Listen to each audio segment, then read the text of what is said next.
Romeo and Juliet, Shakespeare's timeless tragedy, is the latest production in the current Royal Winnipeg Ballet season. To learn more about the ballet featuring the star-crossed lovers, I'm joined by RWB Associate Artistic Director Tara Birtwhistle. Tara, welcome back to Classic 107. Thank you. It's always a pleasure. Well, it's a pleasure to have you here. Romeo and Juliet, I mean, it is one of the Bard's most popular works. I'm sure we've all read the play or perhaps seen one of the movies. What can you tell us about the ballet?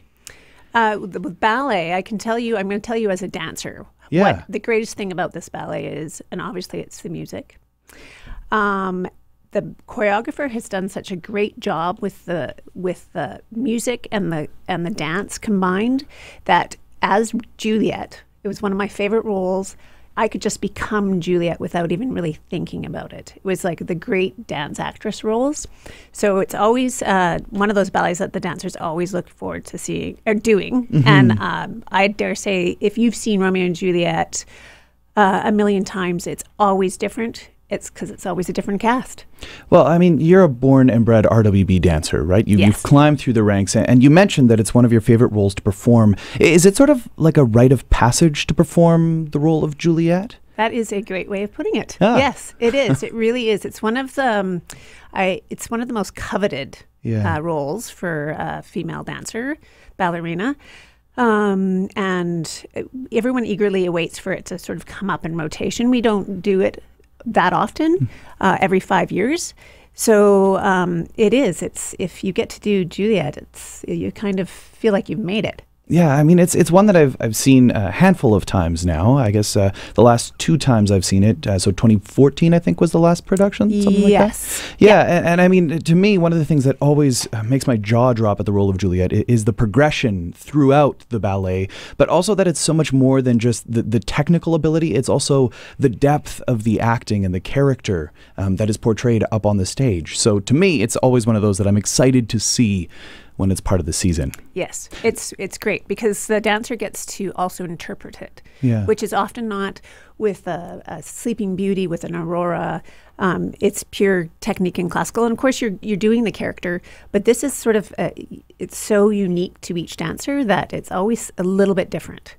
So you mentioned that this production goes back a ways. This is the Van Danzig production? Rudy Van Danzig. Yeah. Rudy Van Danzig. Yeah, and so this goes back all the way to the 80s, right? Originally when it was done with the... It was actually originally choreographed in the 60s. Oh, yeah. But we got it in 82, I believe. So what do you think it is about this production that has led to such an enduring legacy?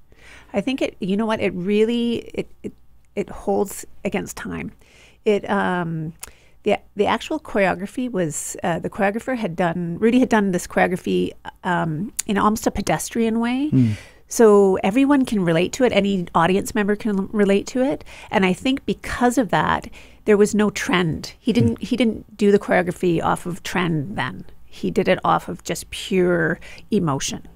And that's the thing that always strikes me is this, it's just heartbreakingly romantic without being highly stylized. Like I'm thinking of all the different other productions of Romeo and Juliet, especially with the movies back in the 90s. There was that one with Leonardo DiCaprio. Yes. Maybe that one hasn't aged the same way as this production. Yeah. But we keep coming back to it because it is just magnificent. Yes. I need to ask about this because when I first joined the Rysalka Ukrainian Dance Ensemble back in 2009, a couple of the guys were featured in Romeo and Juliet. And it was a really, really cool opportunity.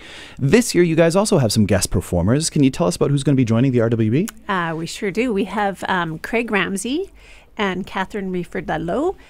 They both were, Craig was a professional division student, and Catherine went through the recreational division, and they both ended up becoming Broadway performers, Broadway stars, as it were. So it's kind of funny that it's wonderful that they have come together in a different genre than ballet, but they really consider the Royal Winnipeg Ballet the base of what all their performances, all their performing careers. And it was great to be able to bring them back and have them as alumni to be dancing in these bigger character roles. And also Catherine, and she's very open about this, she was diagnosed with a brain tumor, and her prognosis was 2 to 6 years. She's currently in her 6th year, but that doesn't stop her at all. Like she does everything with full force, full commitment, and it's so great to have them in the studio with us. To me, it's just such an inspiring story. Not only Catherine's story, but just to have them both back here in their hometown, essentially. Yes, and they happen to be best friends. Yeah, I mean, it all just works out marvelously. Yeah. So the last thing I want to ask you is, of course, about the music, because you mentioned right off the top that the music is one of your favorite parts of this ballet. What is it about Prokofiev's score that is so magnificent to you? It really drives the story.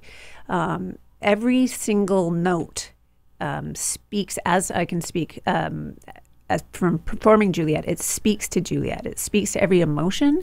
So that when you talked about going through this huge stage, like different emotions in such a short period of time, the music drives that. It's almost, you don't even have to work for it. So I think that, and even every other character in Romeo and Juliet, Tybalt, Mercutio, Lord and Lady Capulet, they all have a certain music that they dance to. So when you describe the character and you're coaching a dancer, you just say, really, really be the music. Oh, it motivates you in so many different ways. Tara, I want to thank you so much for coming by Classic 107 today.